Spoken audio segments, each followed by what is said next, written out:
அதை நான் ஏன் நம்பனும், நான் நட்டதும் ரோஜா இன்றே பூக்கணும். இந்த பாட்டு வரிய நான் பாடின உடனேவே, அது எப்படிமா ரோஜா நட்டா உடனே பூக்கும், உனக்கெல்லாம் பொறுமையே இல்லையா அப்படின்னு பொறுமையே இல்லாம உடனே என்ன ஜட்ஜ் பண்ண என்னுடைய எதிர்கட்சி நண்பர்களுக்கும், அந்த பொண்ணு என்னதான் சொல்லுதுன்னு பாப்போமே, அது அது உரைய நிறைவு செய்யட்டுமே அப்படின்னு பொறுமை அப்படின்ற ஒழுக்கத்தை பாதுகாத்து இருக்கிற என் சக நண்பர்களுக்கும், இந்த ஒரு மீட்டிங்கை ரொம்ப ஒழுங்கோட ஆர்கனைஸ் பண்ணி எனக்கும் ஒழுக்கம் இருக்கு அப்படின்னு முன்னுரையிலேயே தீர்ப்பு சொன்ன நடுவர் அவர்களுக்கும் என்னுடைய முதல்கண் வணக்கத்தை தெரிவித்துக் கொள்கிறேன். ஐயா, இன்னைக்கு எனக்காக கொடுக்கப்பட்ட தலைப்பு, இன்றைய குடும்பங்களில் அதிகம் குறைந்து வரும் மதிப்பு எது, ஒழுக்கமா பொறுமையா? இந்த தலைப்புல நான் உறுதியா நம்புறேன், ஒழுக்கம் தான் மிக முக்கியமானது அப்படின்னு சொல்லி. ஒரு குடும்பம் அன்பால உருவாகலாம், ஆனா அதே குடும்பம் நிலைத்து நிற்கணும் அப்படின்னா அதனுடைய அடிப்படை ஒழுக்கம் தான். ஒரு நிமிஷம் நம்ம எல்லாருமே சிந்திச்சு பார்க்கலாம். நம்ம வீட்டுல ஒழுக்கம் அப்படிங்கிறது இல்ல, அல்லது நம்ம போற பள்ளிக்கூடத்துல அலுவலகத்துல ஒழுக்கம் அப்படிங்கிற ஒரு பண்பு இல்ல அப்படின்னா என்ன ஆகும்? யாருமே நேரத்தை கடைபிடிக்க மாட்டாங்க, யாரும் மற்றவர்களை மதிக்க மாட்டாங்க, செலவுகள்ல கட்டுப்பாடு இருக்காது, பேசுற வார்த்தையில ஒரு எல்லை இருக்காது. இதோடைய முடிவு என்ன? குழப்பங்கள், சண்டை, புரிதல் குறைவு.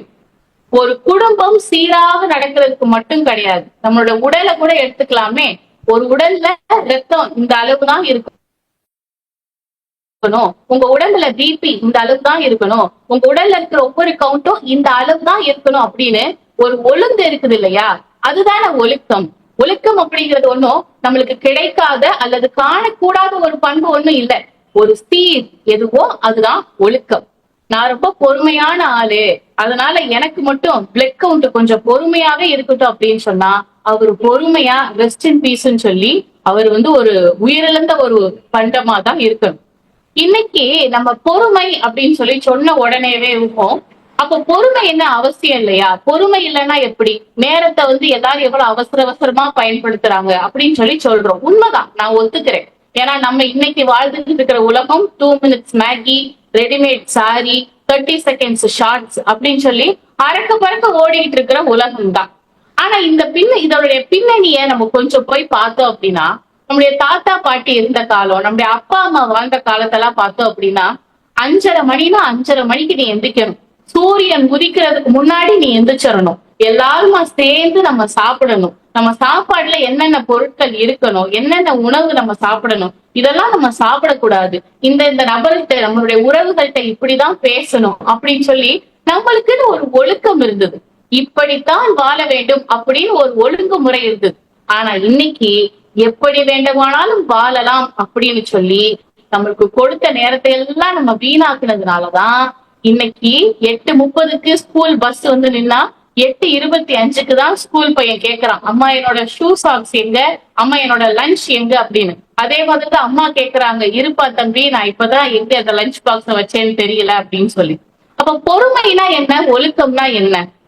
என்னுடைய குழுவில முதலாவது பேசினவங்க அழகா சொன்னாங்க, பொறுமை அப்படிங்கிறது ஒழுக்கம் அப்படிங்கிறது வேற வேற கிடையாது. ஒழுக்கம் அப்படிங்கிற தாய்க்கு பிறந்த அநேக குழந்தைகள்ல ஒரு குழந்தை தான் பொறுமை அப்படிங்கிற பண்பும் கூட.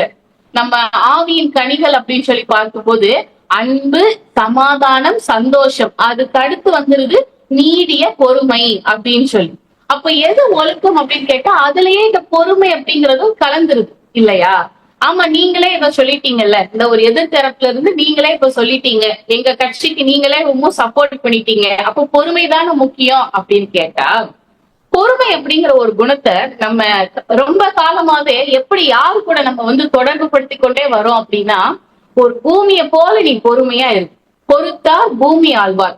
சீதா தேவிய பாருங்க, அவங்க எவ்வளவு பொறுமையா இருந்தாங்க பத்தியா அப்படின்னு சொல்லி பெண்கள் கூடவே இந்த பொறுப்பைய நம்ம தொடர்பு படுத்தி கொண்டே வர்றோம். நீ கொஞ்சம் சகிச்சுக்க வேண்டாமா, நீ கொஞ்சம் பொறுத்துக்க வேண்டாமா, நீ கொஞ்சம் அட்ஜஸ்ட் பண்ணிக்க வேண்டாமா அப்படின்னு சொல்லி அநேக நாட்கள் நம்ம என்ன செஞ்சுட்டு வரோம்னா பெண்கள் கூடயே இந்த பொறுமை அப்படிங்கிற குணத்தை தொடர்பு படுத்திக்கிட்டே வரோம் நம்ம.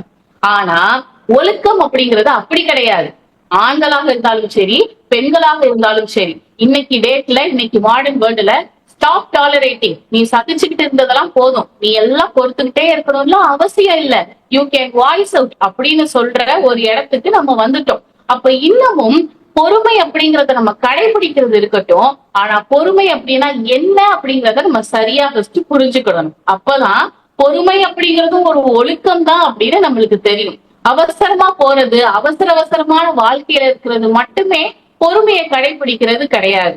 நான் ரொம்ப அமைதியா இருக்கிறேன், நான் நல்ல காலம் எடுத்து ஒரு நேரம் எடுத்து நான் எந்த ஒரு டெசிஷனாலும் எடுப்பேன் அப்படிங்கறதுனால மட்டுமே அவங்க பொறுமையா இருக்கிறாங்க அப்படின்னு நம்ம சொல்லிட முடியாது. திருவள்ளுவர் ஒரு அழகான குறள் ஒண்ணு சொல்லியிருக்கிறார், அதை நான் ஒத்துக்கிறேன். காலம் கருதி இருப்பர் கலங்காது ஞாலம் கருதுபவர். உண்மைதான். இந்த உலகத்தையே நீ ஆளணும், ஞானம் உனக்கு வேணும், இந்த உலகமே உன்னை எட்டி பார்க்கணும் அப்படின்னா நீ காலத்தை உனக்கு நிர்ணயம் பண்ண தெரியணும். You should know how to manage time.